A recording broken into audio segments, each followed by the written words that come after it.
Good morning all. Welcome to this absolutely stunning setting. This is Little Fistral down here in Newquay, and today is the fourth session of 2021's Beach School, otherwise known as the Community Classroom or Enrichment sessions.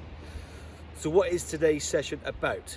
Well, today's session is like a follow-on from things that the children learn in foundation. This is where our spiral curriculum comes into play, that we weave in and out through foundation, year one, year two, with these beautiful complete horizontal links and even these diagonal links as well. So what's happening today? Well, the content really is history. And when I mean history, I mean, what does that word actually mean to a child? You say, what does history mean?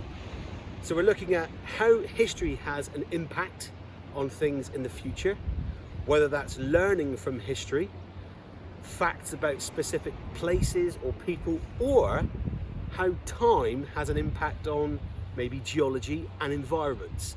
It's really getting them to understand when we say history, it's things that have happened, but not just things that have happened, but how it could affect present and even future. Nothing better than using the geology and the environment to show how over time things can change. They've really got to get this idea of time. So what are they doing today? Well, it's kind of an adventure in education today. Let me take you back to foundation first of all though. Now back in foundation they also went to the beach, community classroom, enrichment session, to meet a character called Fisherman Jack, when foundation were actually learning about weather. But it was what weather does to the environment and the impact that weather can have on the environment, specifically storms.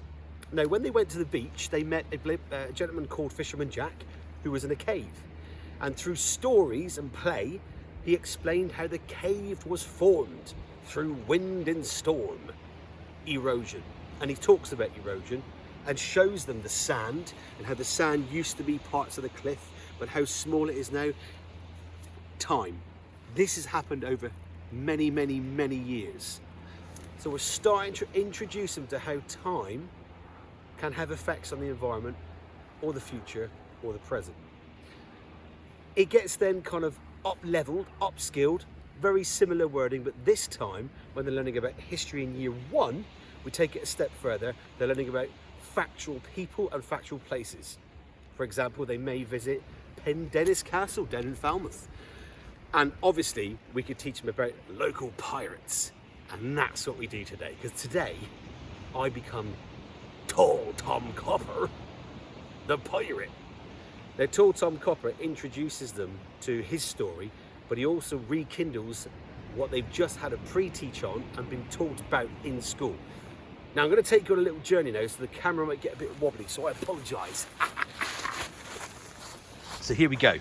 So picture this, the children walk through their community, which is amazing because as they're walking through the community, the teachers and TAs can point out historic old buildings, new buildings, things that have been there for a long time, things that have just been built, talking about time periods. Then picture this, you see this amazing little gaggle of children approach the beach and they all kind of start walking down here, and then I'm sat right here and they're walking there and I'm sat here dressed as a pirate playing a mouth organ, some little sea shanties. And they approach me, they get all excited, and I stand up and I welcome them to the beach, and I ask them to follow me, Tall Tom Copper, along this line, because I'd love to show them my pirate cave. Now at this point, some of the children say, oh, we went in a cave before in foundation, and we met a gentleman called Fisherman Jack. Bang. It's that rekindling of what they learn. I can question them then, well, what did you learn with this Fisherman Jack? Well, we learned how caves were formed, and it happens over a long time. Brilliant. The hook's in, they're learning about time. So we're following this line, look, this is actually a timeline. So picture the children behind me, the pirate, singing away, and I go, oh, stop here. Let me just explain about this lady here. Now, straight away, most of the children will say, wow, Tall Tom Copper, we've just been learning about Mary Killigrew. And I'll say, well, the last time I saw was about 600 years ago. That's a long time. What do you know about Lady Killigrew? And they start telling me what they've learned. And I now just bolster it by giving them extra information. The line continues.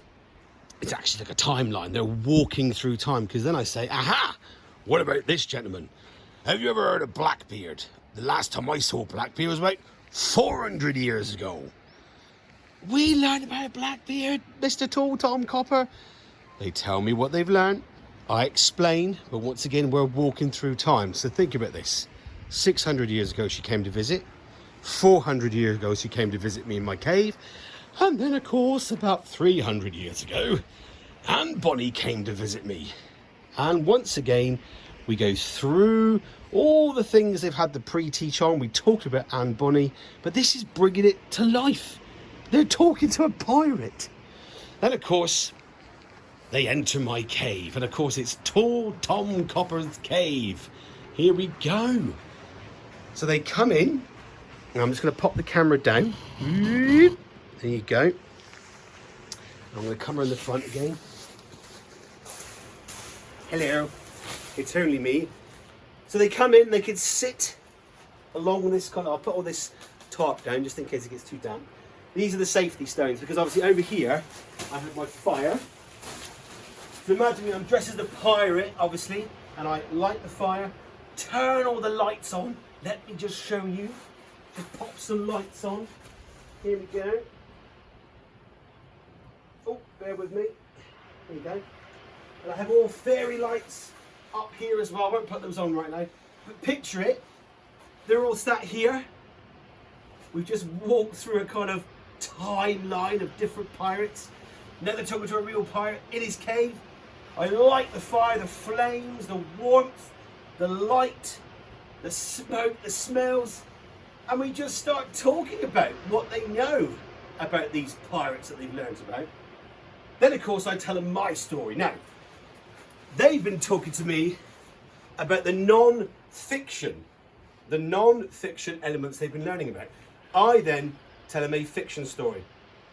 My fiction story now leads into something else.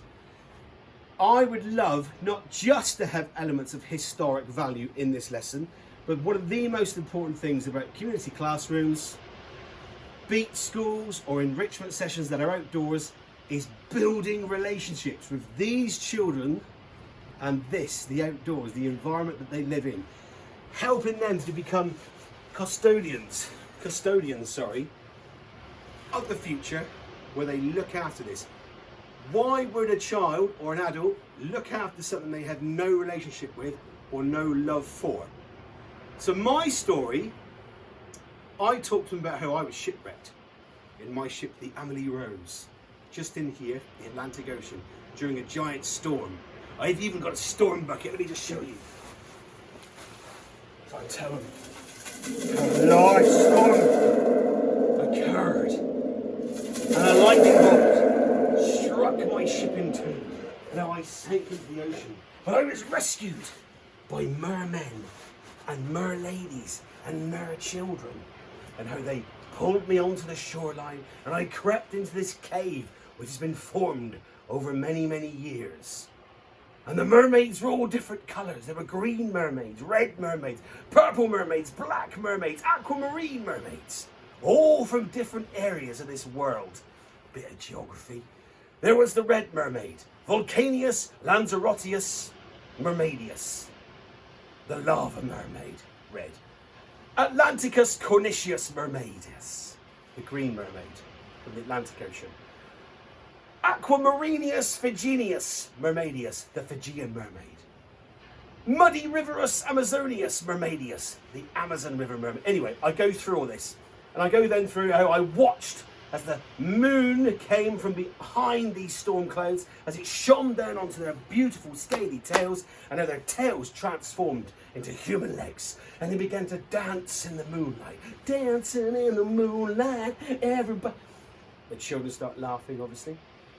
And then I say, I saw them crying tears of joy. Have you ever cried tears of joy? Have you ever cried? Have you laughed so hard? You have tears And I watched the tears roll down the different colour mermaids' cheeks. The green mermaids cried green tears. The red mermaids, red tears. The black space mermaids, oh, I forgot about that one. Universius Galacticus Milky Wayus Mermaidius, the space mermaid, cried black tears. And as their tears rolled down their cheeks, the tears of joy fell into the sand and they become fossilised mermaids' tears.